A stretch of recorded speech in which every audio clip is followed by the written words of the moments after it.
je vais vous faire un petit récap du test de Numérama des AirPods 3. On va pas le lire en entier, hein, parce que ça serait un petit peu long.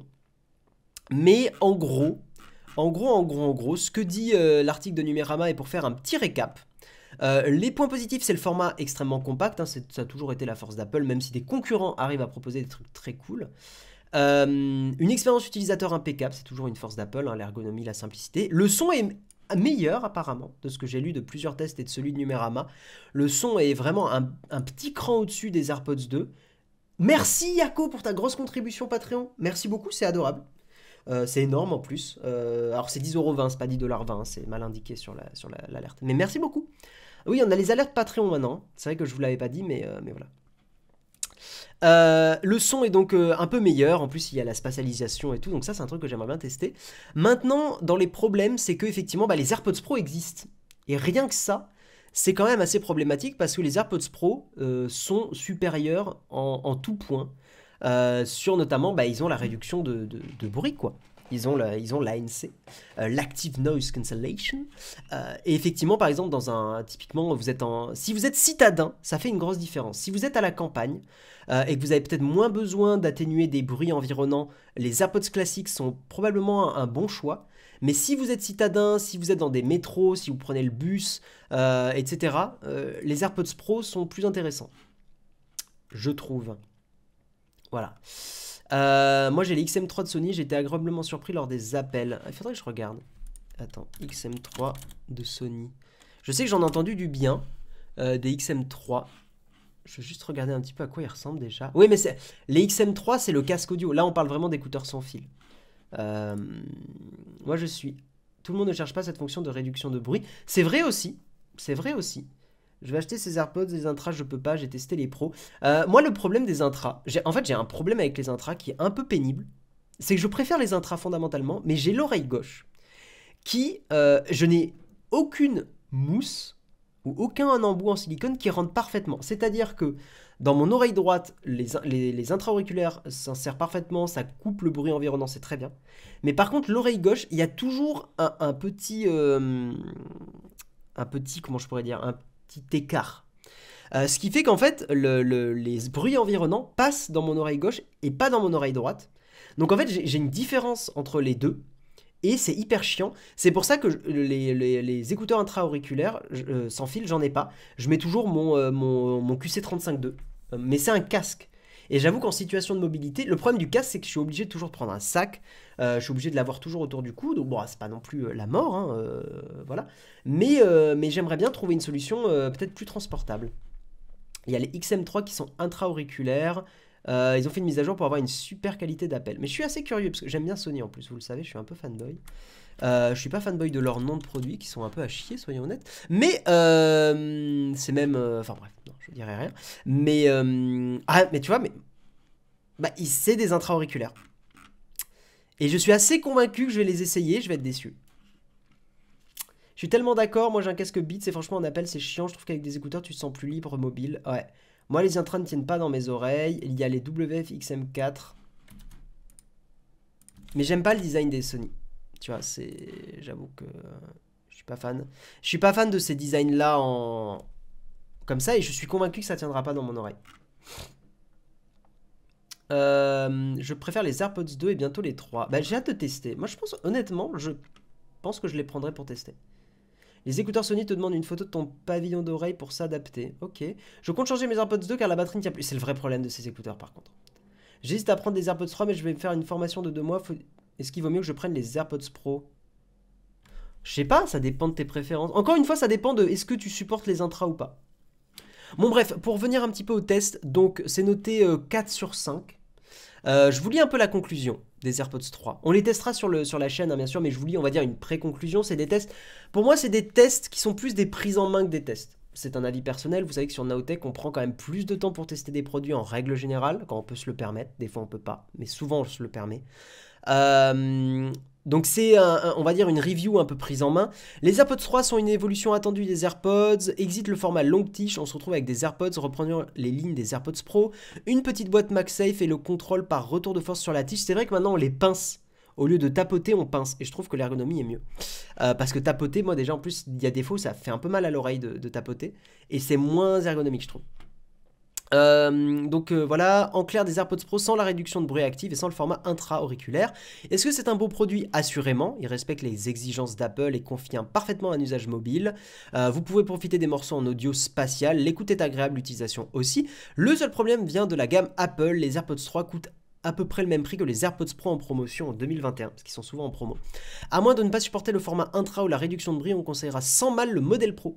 Alors attention après au modèle Pro, il avait des soucis de fiabilité. J'ose espérer que c'est corrigé sur les versions qui sont vendues maintenant. Mais le problème d'AirPods Pro en occasion, c'est que c'est possible qu'il y ait encore le problème des grésillements, qui a frappé beaucoup de gens, malheureusement. Ma copine a pris les Beats qui coûtent moins cher que les AirPods Pro, elle en est super contente. Il y a des Beats en... Attends, je vais aller sur apple.com/fr, je crois que c'est ça pour aller sur le... AirPods... Attends, si je tape Beats... Accessoires Beats... Beats écouteurs. Il y a des écouteurs Beats? Je suis curieux. Ah oui! Ah, mais ils sont intra. Ils sont intra. Ouais, ils sont intra. Les anciennes boîtes de AirPods Pro chargent aussi avec MagSafe. Ouais, ça a été mis à jour, ça. Je sais que c'est un casque, les AirPods Max, c'est quelque chose niveau son, réduction de bruit. En fait, moi, dans ma vision du truc, c'est si j'ai besoin de réduction de bruit, je prends mon casque. Si j'ai besoin de plus être au boulot ou chez moi, je prends les écouteurs. Ou si je télétravaille typiquement. Donc si j'ai pas de bruit environnant qui me gêne. Mais typiquement le métro parisien, je vais prendre mon casque. Je vais prendre le QC35-2.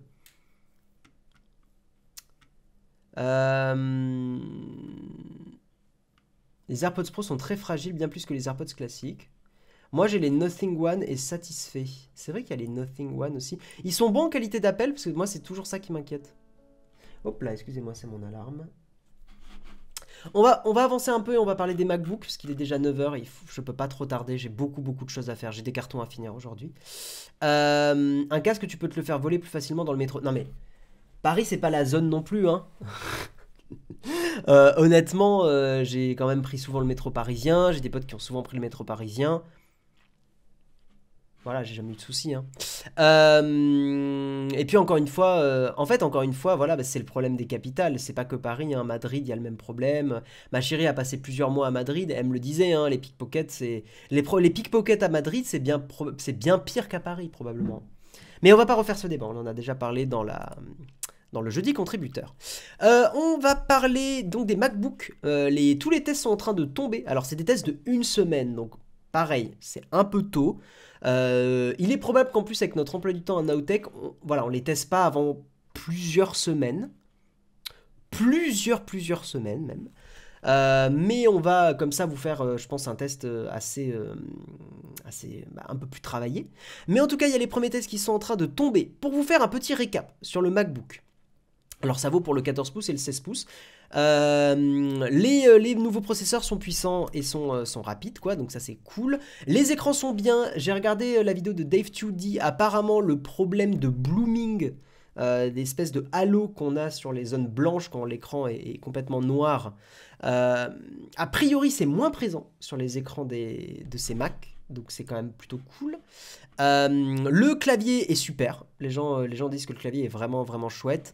Il y a beaucoup de ports maintenant, donc le port SD, et ça j'avoue pour moi c'est cool. Le port SD par contre est limité à 300 mégaoctets secondes. C'est pas un port SD de dernière génération à 600 ms. C'est un peu dommage, mais 300 ms c'est déjà pas mal. Une autonomie, une batterie de vie, une autonomie qui a l'air très bonne, moins bonne que le M1 classique quand même. Donc si vous voulez le portable endurant, si vous êtes étudiante, clairement le meilleur ordi portable c'est vraiment le M1 tout court, qui est bien plus endurant. A priori l'autonomie est bien meilleure. Donc voilà, putain j'ai réussi à mettre une goutte sur le front, incroyable. Et les haut-parleurs sont chouettes. Par contre au niveau des défauts, c'est assez cher. Maintenant, en comparaison d'ultra portable premium, même Windows, c'est pas si cher que ça.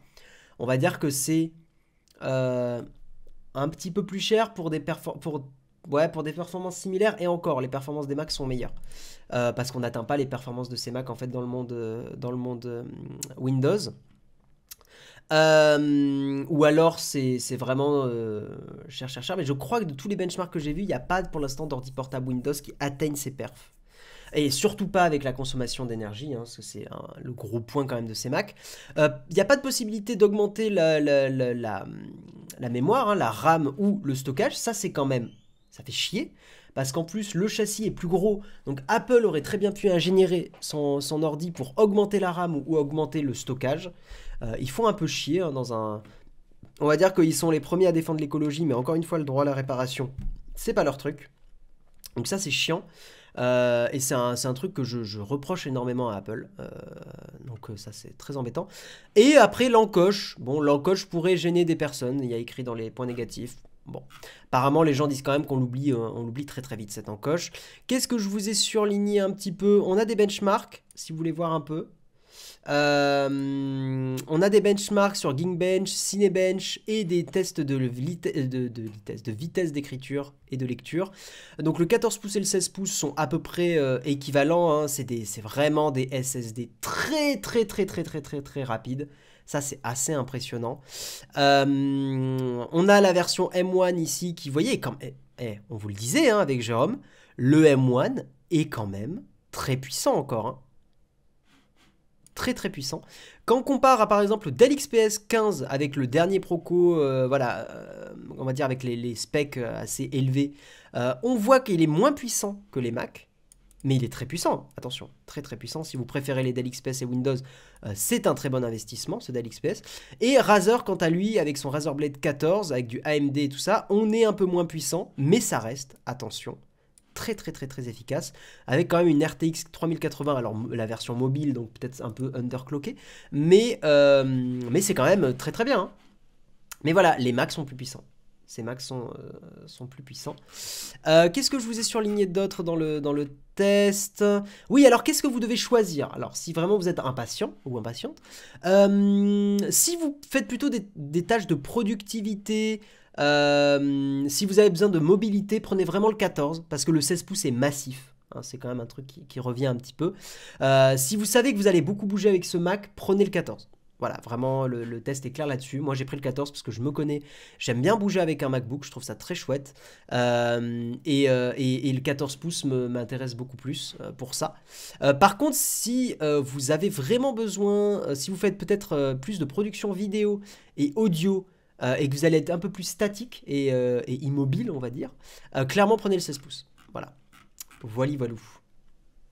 Ça va être compliqué de faire mieux que les Mac pour la concurrence. Il faut attendre de voir ce que propose Intel. Hein. On l'a vu au début du mug. On l'a vu au début. Donc voilà, moi ces MacBooks m'intéressent énormément et j'ai hâte qu'on les teste sur Nowtech. Ça va être très chouette à tester. Et je vous préviens tout de suite, on fera pas forcément des tests de perf. Déjà parce qu'on vous en trouvez des milliards sur Internet. On va vraiment faire des tests sur... Vous nous connaissez, hein, plus sur l'usage, l'utilisation, le ressenti utilisateur, le confort, la mobilité, un petit peu tout le reste. Même si on parlera des performances, c'est pas impossible qu'on fasse un petit Geekbench et tout, mais voilà quoi. Voilou. Et on va terminer ce mug avec un petit peu un tour d'horizon de ce qui s'est dit sur le Pixel 6 et le Pixel 6 Pro. Donc le Pixel 6 et le 6 Pro ont quand même de très très très bons avis partout dans le monde de la tech. Hein, voilà. Alors il y a quand même un truc qui me paraît un peu inquiétant. J'espère que ça va être corrigé dans une mise à jour, mais c'est un peu inquiétant. C'est qu'un des points négatifs qui revient, c'est le fait que le capteur d'empreinte soit pas terrible.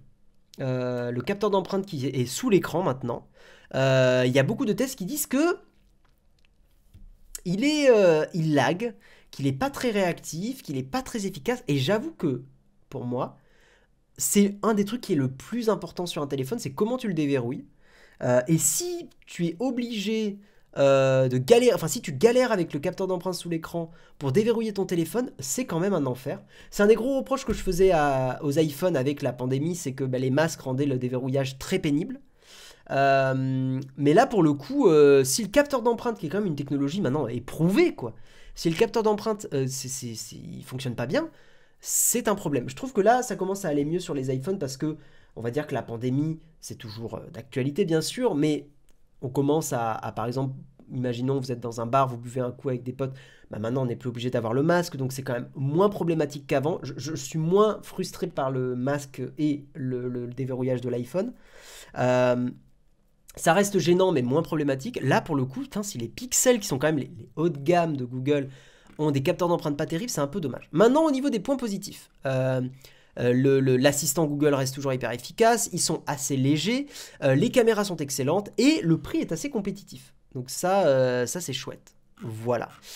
Qu'est-ce que je voulais surligner? Ouais, donc la partie sur le capteur d'empreintes. Donc, alors, je sais pas si c'est lié que au Pixel 6 ou si c'est les deux. Là, dans le test, il parle du Pixel 6, hein, qui a le capteur d'empreinte, qui est problématique.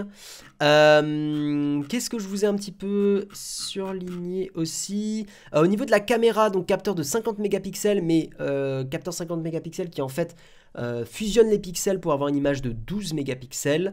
Mais par contre, ce qui est intéressant, c'est que ce capteur de 50 mégapixels, quand vous allez utiliser quand vous allez zoomer par exemple x2 dans une image, en fait, ça va quand même permettre d'avoir plus de détails et plus de piquets, parce qu'il a plus de pixels à traiter.